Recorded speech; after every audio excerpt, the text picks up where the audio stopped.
All right, it's Saturday, and last night, Friday night, when the markets were closed, the deal between the US and Canada when it comes to their trade and tariff agreement fell apart. Fell apart because the US was trying to sneak in some extra stuff for themselves when they already agreed onto a deal before, but it just wasn't signed.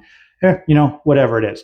Now, here's the interesting part. As I mentioned, of course, it happens when the markets are closed, and I guarantee you there were people who already knew this was going to happen who were taking advantage of it financially themselves in the markets. And of course, there's going to be people who are already positioned to make some money in the futures market when it opens tomorrow and after hours trading. So there's that whole thing going on too. So don't forget that that might be a major part of this. But what's interesting about this is if we go back to last week, the US Treasury Secretary was trying to do some yield curve control with a long term yield buyback strategy to get long term yields down to lower interest rates. And as I mentioned late last week, it backfired in 24 hours, essentially. It only lasted, it only worked for 24 hours.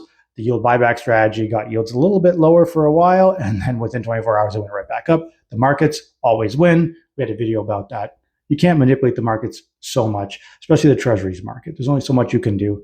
The markets will always be the driving factor of interest rates. Now, of course, what do you think this trade agreement falling apart on a Friday night, coincidentally, is going to do to yields? When there was a trade agreement that puts downward pressure on yields because it was less tariffs and less potential future tariffs. Now that there's more tariffs in the pipe, that's inflationary pressure, which means higher yields. So all that work that failed is now going to fail worse. They're going to potentially get higher yields starting tomorrow. So in my opinion, how this is going to play out, they're going to come up with an agreement because they cannot have these yields getting out of control. So was this just a short term, while this agreement failed on a Friday night so we can make some money over the weekend, and then starting Monday, the agreements are back on and talks are back on? Potentially the case.